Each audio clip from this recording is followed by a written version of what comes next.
GCSE English Language is changing starting this September. Now, if you are a Year 10 student currently, as of June 2025, and you are entering Year 11 in September, this applies to you all.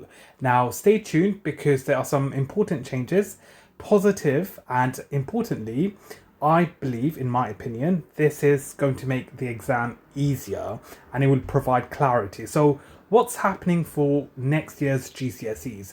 And remember, this is specifically for the new Year 11 starting in September 2025, and also students sitting their exams in May, June 2026. So let's have a look at paper one for English language paper, the first paper, and see what are the changes. So first things first, question number one in language paper one, we know it's previously it was to list 4 things you understand about character or about the setting.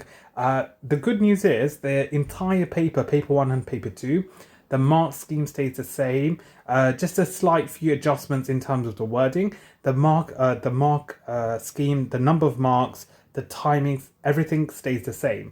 It's just the wording that is being shuffled so that students have a better understanding, and it's to avoid any confusions. Now, it will turn to a MCQ style question, so a multiple choice question, just like how you did in language paper 2, question 1. Essentially what's happening for paper 1 starting next year, it will be a MCQ style question. So that's question number 1. Again, it will be worth 4 marks. So again, timing stay the same. Question 2 will stay the same for English language paper 1. However, question number 3, the structure question, which many students find difficult, what they are going to do is they are going to get rid of the word interest. You see how the question is every single year. How does the writer use structure to interest the reader? So they are going to get rid of the word interest and they are going to look at a specific effect. So here it could be, how does the writer use structure to create tension, or how does the writer use structure to create suspense, etc. Right? The marks stay the same. It is worth 8 marks. Again, the assessment objectives exactly the same. It's just the wording. So not to worry, not to panic. I believe this is a fantastic thing that AQA have done. It's providing clarity and it makes it easier for students and teachers in preparation for these upcoming exams. Now, to those of you who want to get the academic boost you all deserve and you want to learn in a fun, interactive and engaging environment, you can enroll to our online classes today for English, Maths and Science taught by our amazing, passionate teachers. Now, if you'd like to enroll and find out more about the class timings, the prices, the availabilities, you can find all the relevant details via our website www.easyeducationlondon.com /classes, and you can find all the details. We've got hundreds and hundreds of reviews, 5-star reviews from our students.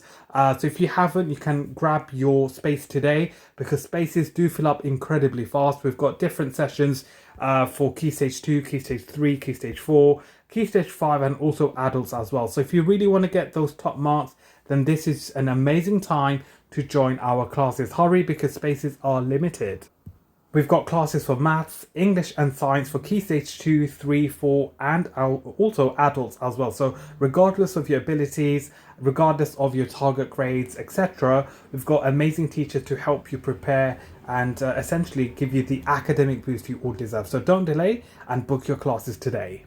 Now, question number 4 for English language paper 1, the evaluation question. Personally, one of my favorite questions. What's changing? Now, the good news is nothing major. Very simple. All that is changing is that they are removing the words "a student said." Okay, so that is going to disappear. You are no longer going to see this in your exam. So you literally just have the statement itself, and then you'd be asked to provide your evaluation. So that's question number 4. And the last and final question for English language paper 1, the creative writing question. What is changing from 2026? So for the descriptive writing task, they will mention you can use your imagination, so you are not going to be restricted. And this is something that I've always said to my students: when you look at the picture, try to think outside the box and use your imagination. Don't limit yourself with your ideas, etc. So that is definitely a plus point. So now students are not limited.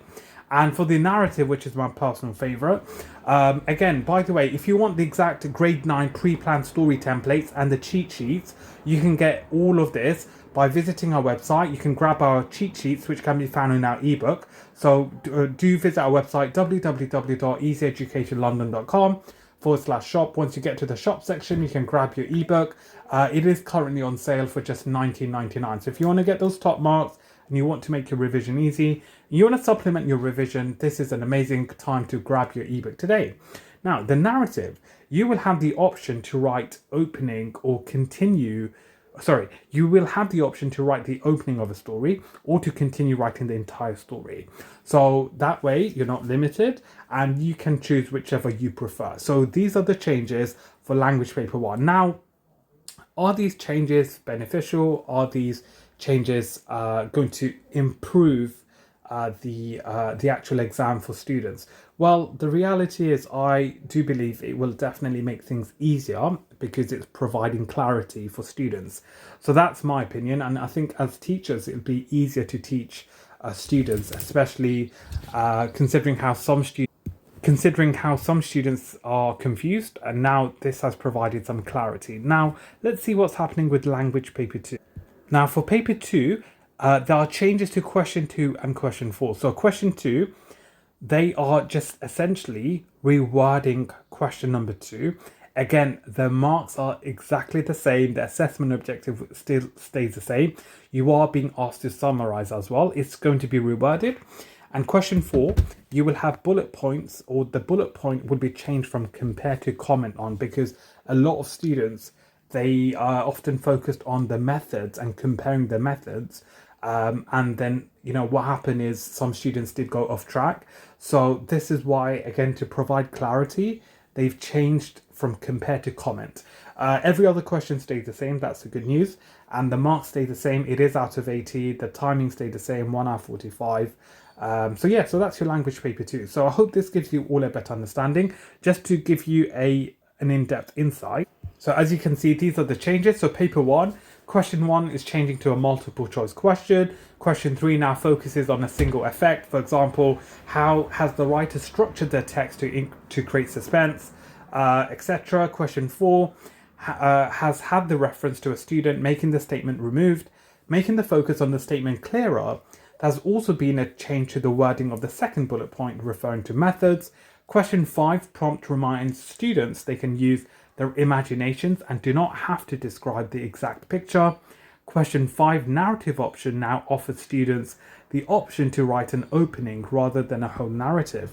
So that's your language paper 1. Okay, so these are the changes starting 2026.